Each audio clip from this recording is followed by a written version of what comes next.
जी ने कई नए क्षेत्रों में अपने कदम बढ़ाए।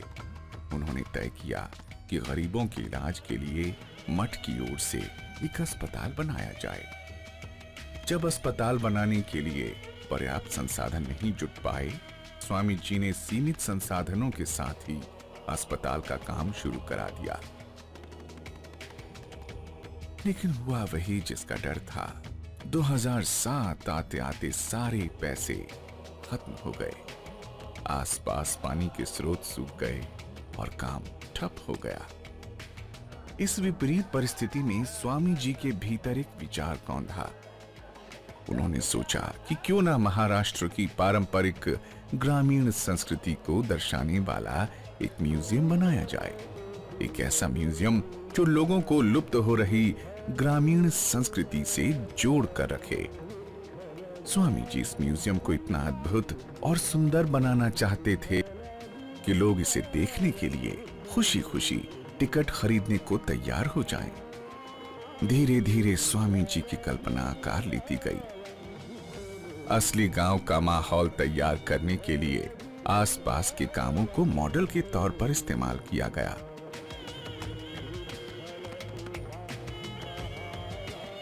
मूर्तियों के चेहरे पर वास्तविक भाव लाने के लिए और गांव के परिवेश को एकदम असली दिखाने के लिए कलाकारों ने खूब मेहनत की।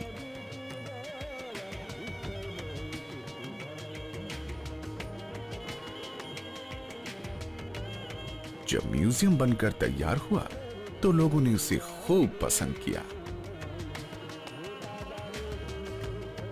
धीरे धीरे टिकट लेकर म्यूजियम देखने वालों की भीड़ मठ में उमड़ने लगी।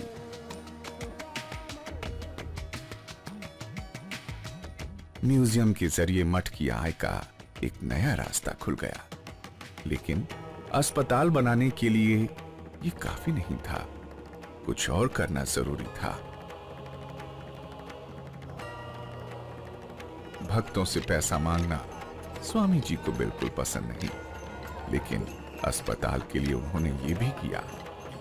कार्यक्रमों में जाने के लिए पैसे तय कर दिए गए। मठ से जुड़े परिवारों के बच्चों ने स्वामी जी के आह्वान पर अपनी पॉकेट मनी दान कर दी। महिलाओं ने 1 साल तक साड़ी नहीं खरीदी। बच्चों के जन्मदिन सादगी से मनाए गए। इन सब से जो पैसे बचे उसे लोगों ने मठ को दान दे दिया।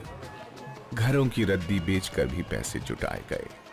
जब इन सब उपायों से भी पर्याप्त पैसों का इंतजाम नहीं हो पाया तो स्वामी जी ने अपने भक्तों से 5 साल के लिए बिना ब्याज का कर्ज मांगा।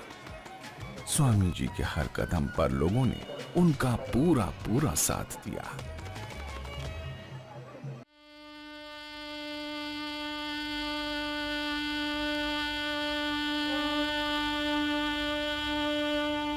अंततः 16 मई 2010 को अक्षय तृतीया का वो शुभ दिन भी आया जब अस्पताल बनकर तैयार हो गया।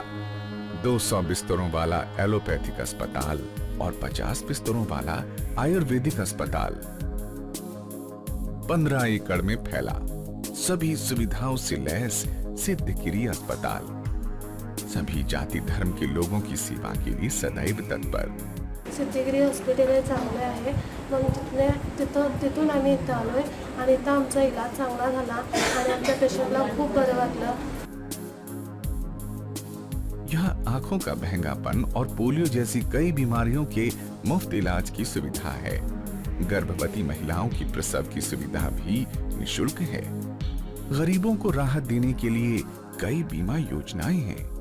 जो मरीज अपना खर्च बिल्कुल नहीं उठा सकते उनके लिए दानदाता ढूंढने का भी इंतजाम है। मरीजों की चिंता स्वयं स्वामी जी करते हैं।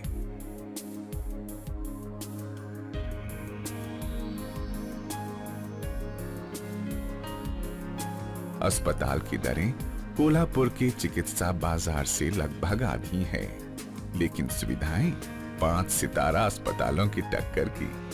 इसके चलते कोल्हापुर के निजी अस्पतालों को भी मजबूरी में अपनी दरें कम करनी पड़ी हैं। स्वामी जी यही चाहते थे।